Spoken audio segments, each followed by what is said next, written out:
Is good communication the key to good connection?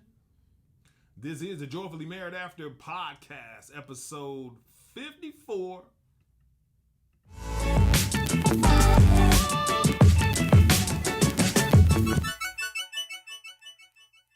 I said what I said. I said what I said. Don't ask me what I said, because that's what I said. What did you say? Oh, man. That's what we're discussing today. 3 rules of communication that lead toward a connection. And the question of the week is around what? Question of the week. If you get married, but the person you married didn't tell their family, What? is that a problem? You think? And then we're going to talk about doing it well. Doing it and doing it and doing it well. Doing it and doing. What are we talking about with doing it well? Let's see. A sexless marriage is a vulnerable marriage. Woo, we're going to get into it. We got to talk about these sexless marriages, y'all. It's just not all right. We're going to get into it today. Okay. So, 3 rules of communication that leads toward a better connection. So, many couples think that their problems stem from poor communication, right? But it's usually not the case, y'all. It's rarely the case. So why do people think that? Because they read it somewhere. Somebody told them that. Because a therapist told. I think they said therapists do this thing called attack therapy. What? Attack therapy, y'all. This is what we doing. They heard it somewhere. The therapist said it. They claimed that they heard it and read it in the book. But communication is just a method of passing information. It's like a conduit. It's a pipe. It's like that Smurf in front of your house with all your data stuff running through it. But it doesn't change the information you're moving. It doesn't change it. So the question is, what are you communicating? This is oversimplifying. Right. The situation right. of your connection to just say it's poor communication. Well, most people know how to express themselves. They express themselves fairly well. Everybody knows. What do you always say, baby? what do I always say about what? Communication? The first rule of communication is that one cannot not communicate. It's facts. It's just facts. You're always communicating something, whether it's verbal, whether it's nonverbal, your expression, whatever it is. You communicating something. So people know how to get their point across. Many couples communicate just fine. Mm-hmm. They have issues. Communication is not the issue. It's not the issue. But it's still relevant. Mm-hmm. It's still very relevant. Yeah. It's one of the ways we connect. Of course. Right? That's how we connect. We communicate. Absolutely. So if communication or your communication is being hampered by what? It's hurt. Oh, it's being hampered by hurt, disconnection. And disconnection. Mm-hmm. So that means if you're having poor communication, mm-hmm. that means someone is hurt. Yep. Or someone is disconnected.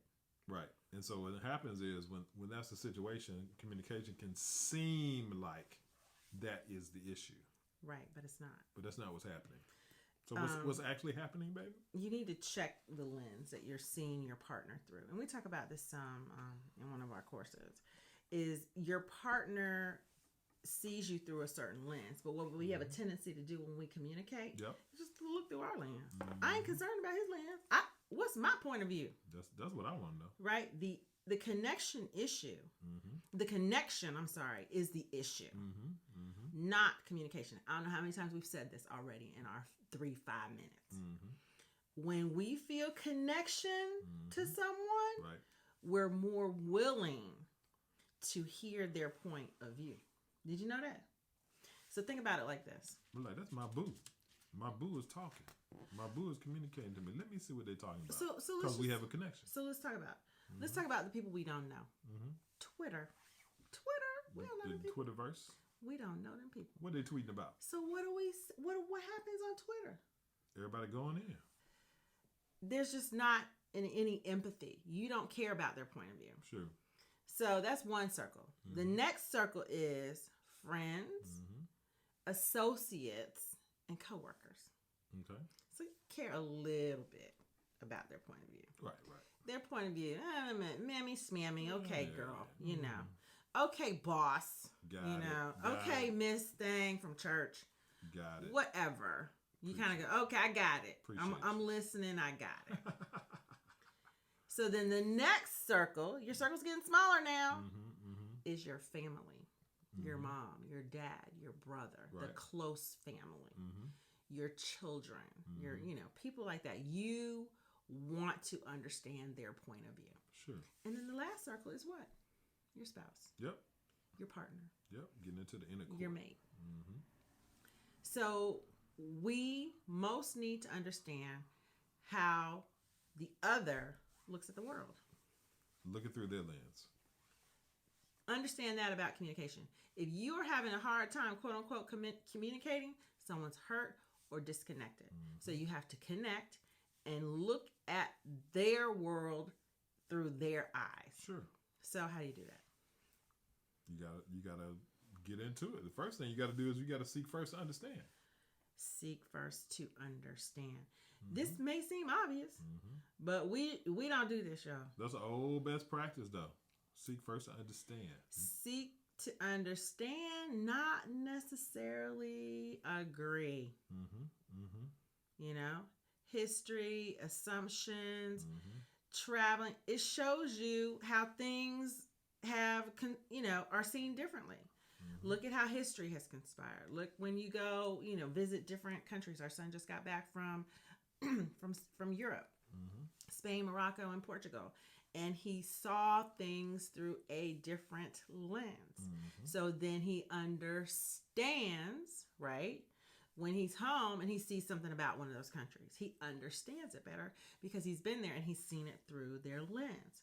No one sees the world the same. You need to ask, how and why do they see it that way? I get why you don't agree with me about getting a dog. The OG. But why? Why don't you agree with me? Right. How did you get there? Right? Yep. I had a dog when I was a kid. Hadn't had a dog as an adult. I had a cat when I was an adult. The cat was a long-haired cat and hair everywhere, and I had to feed the cat, and I had to take the cat to the vet, and I had to clean the cat box. I need to start understanding that. So I don't want a cat or a dog or anything because I dealt with it for 19 years. But do you try to see my point of view of having a dog? Not usually. See, and so that's a problem. That's a problem, right? So we tend to use communication to get someone to see our point of view. Right. We don't use it to try to see their point of view. Right. So change your lens, change your perspective. We're usually trying to convince, right? In communication, we just sitting there waiting.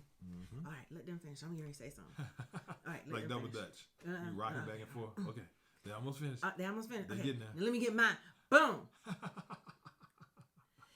Because you just want to communicate your point of view. Yeah. That's wrong.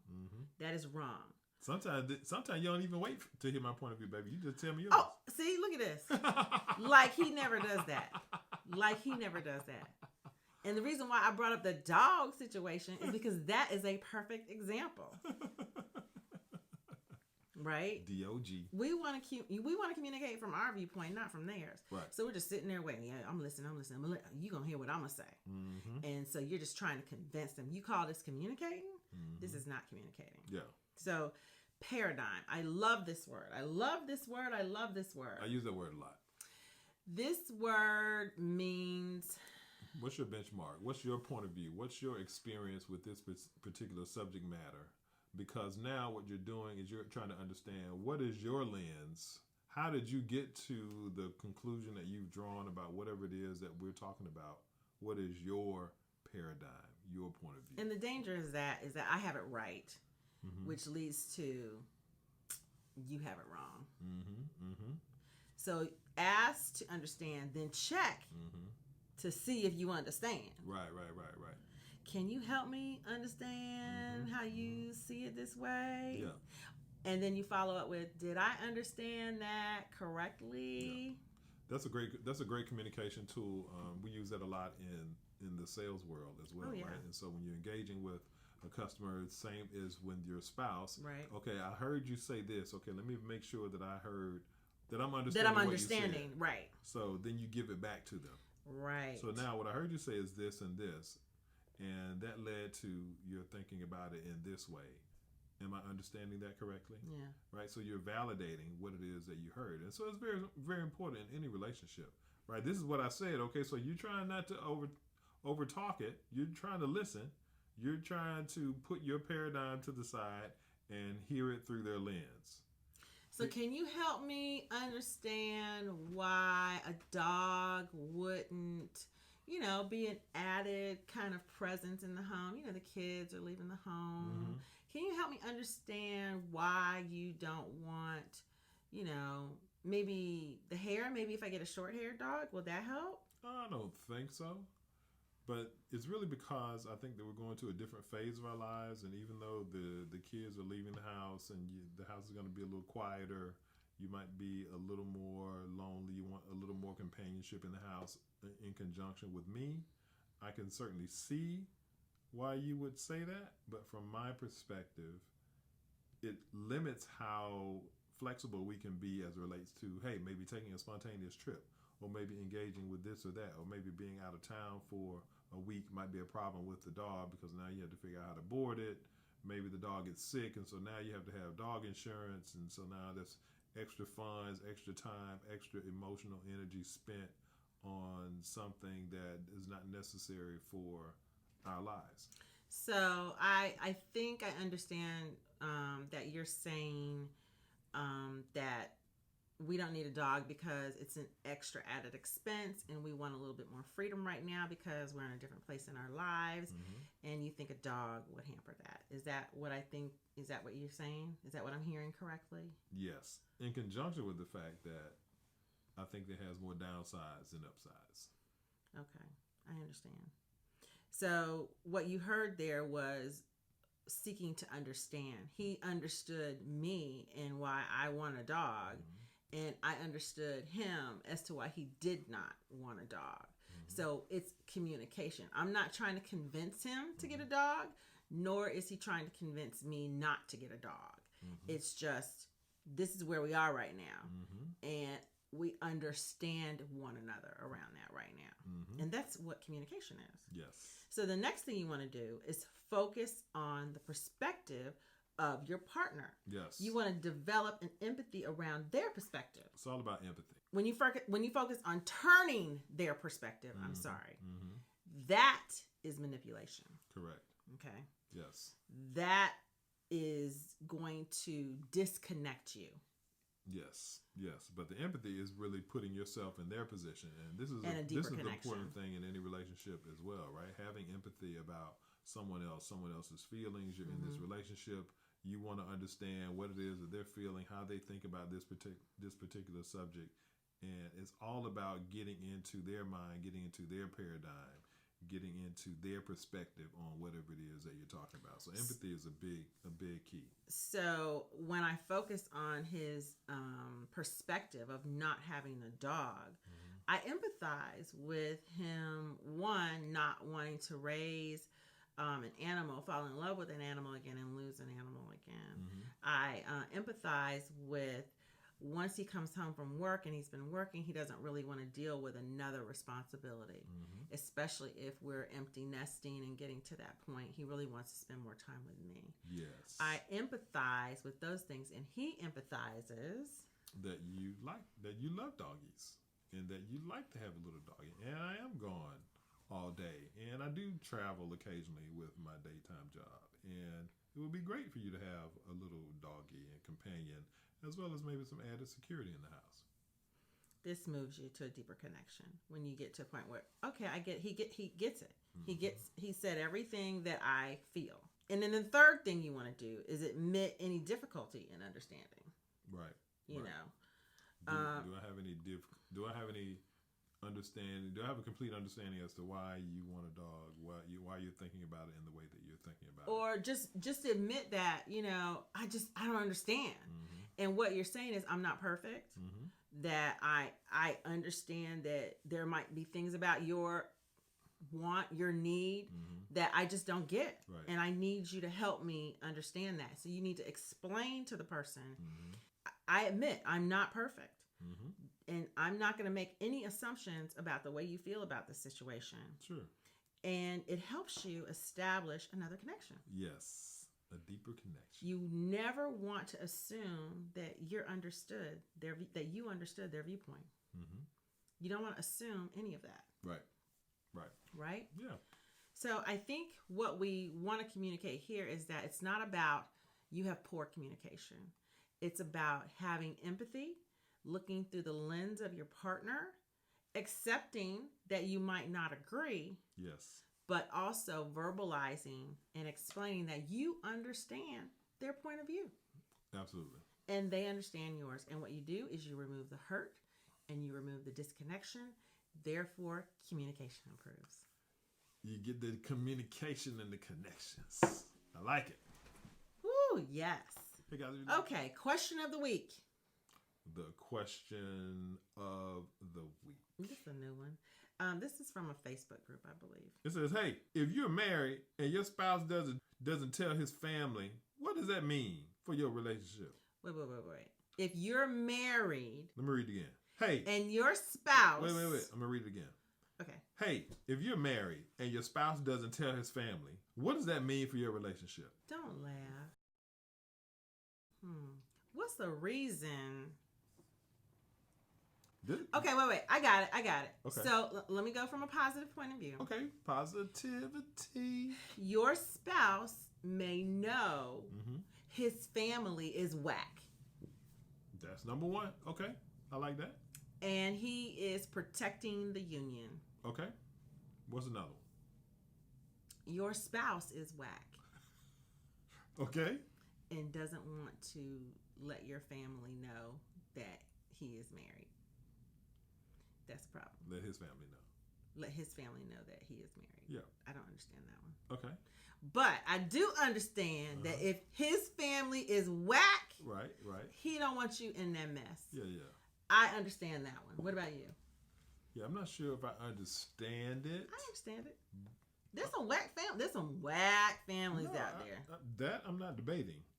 But if you get married, then you married. So the difference in them knowing you're married or knowing that you're not married, I don't see how that can be a thing. Is he rich? That's just my view. Is he rich and they think they're going to get some money? Is he married in a different state to somebody else? And they think that's who his wife is?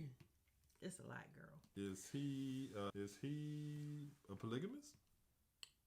All right, don't do that. Okay.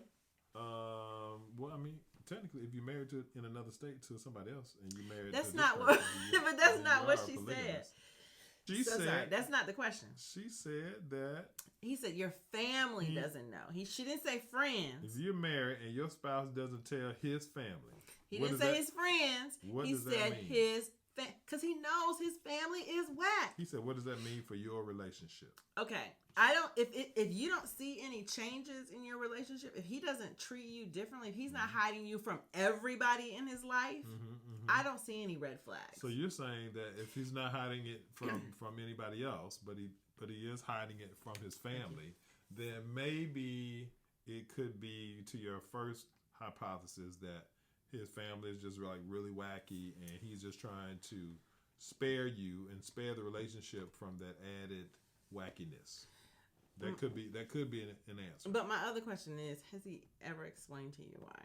Right. I would want to know why. Wouldn't you? Yeah, absolutely. I would say, so I haven't met your mom, your dad, your brother, whomever. Is there a reason? Is it you're really just trying to hide the fact that you're married? If so, I just need to understand why. Yeah. And I'm good. Right. Because I love you and I trust you and I married you. So I would definitely want to know why. But once I knew why, I would be fine. I don't think it affects the relationship unless he just doesn't want to talk about it, which would be kind of weird. Yes. Kind of like, what's his name? Dean from the Bachelor in Paradise. How you had the whack family. Oh, don't talk. I like Dean. Don't talk about Dean is awesome. But Dean he had issues with his family. He didn't want to take, the people to see his family because he was like, my family's whack. He did not. So, So, people got whack families out there, y'all. There you go. Could be a thing. So, I wouldn't say it's anything bad for the relationship. I would say just seek out why. Yeah. And if that was acceptable, I would keep it moving. There you go. Done. How about doing it well? Doing it and doing it and doing it well. Doing it and doing it and doing it well. Doing it and doing it and doing it. No, baby, you got a little off there. You got a little. It's all right. I wish we could play this song. A sexless marriage is a vulnerable marriage. Okay, tell it. I think that is a very powerful statement right there. There's some physical things about sex, isn't it? Yeah, I mean, there are some natural things about sex. There are some things that are important. It's a part of the relationship, right? But sex actually promotes the flow of oxytocin. Yeah, the chemical that promotes feelings and of bonding. Yes. Okay. So if you don't feel bonded to your spouse, who you gonna feel bonded to? I don't understand. You gotta have sex in your marriage. Now I heard Terry Crews and his wife talking about how they abstained for 90 days. Wow. Like during the course of the marriage? During their marriage. What was the purpose of that? To connect with her better, to see her something other than. Yeah, I think that maybe some people can approach things in that way. I mean, that's their marriage. That's their marriage, right? Everybody's different, and if they felt like, hey, it sounds like, or we have a situation where maybe we feel like we only have the physical, or the physical, and there are marriages like that. It's more prominent than anything else in the marriage, and we want to make sure that we're also connecting on an intellectual level, a spiritual level. I can see that. Growing the relationship, getting to know each other at a deeper place. Then I can see where, maybe abstaining within your marriage for the specific purposes of doing that. If that works for you, yeah, I can see how people could do that. Yeah. But sex is fun. Yeah. It's free too. Yeah. It don't cost no money. Yep. Well, it shouldn't. And sex is a special activity that married couples only share with each other, hopefully. Sexual sharing enhances the partnership. I think it is. I think it's cool to know that I'm not sharing Heath with anyone else. And I think that when you're having a lot of sex, when you're having good sex, when that is a deep part of your relationship, it does help keep you monogamous. It does help keep your love strong and your spouse top of mind for you, right? And so you don't have like these wandering eyes and all these other things that can lead you down the road of extracurricular activity or separation or some of the other things that we've talked about. So I think that good sex certainly plays a role in that. So what can a couple do, or even just one of you do, when sex has disappeared and a sexless marriage has become their new normal? I think the first thing you got to do is you got to really start checking out what the causes are, right? What decreased, what caused us to decrease in general? Yeah, the pleasurable activity. And let's talk about some of them. So the first one is you don't have any private time together. These are like possible causes. Yeah, your jobs are opposite hours. Yep. You work long hours. Maybe there's a long distance issue with your jobs, and maybe your parental duties are overwhelming. Yeah, all of those things could really contribute to not having sex in your marriage because you don't have any private time together. Yeah, you don't have any time where you just go and shut the door and just talk or feel or lick or whatever. You don't have any of that time. So we have to be cognizant of the time that you do have in that situation. Yeah, that's important, baby, because, that takes me kind of to the next one when we talk about no privacy, right? Right. And so if you have a scenario where maybe you're in between jobs or maybe you had to adjust and you're living in a smaller place, or maybe you have people kind of jammed into an efficiency or one bedroom. For a second. And so you don't really have the privacy where you can really become intimate with your mate. Your walls are thin. Yeah, that could be a big thing, right?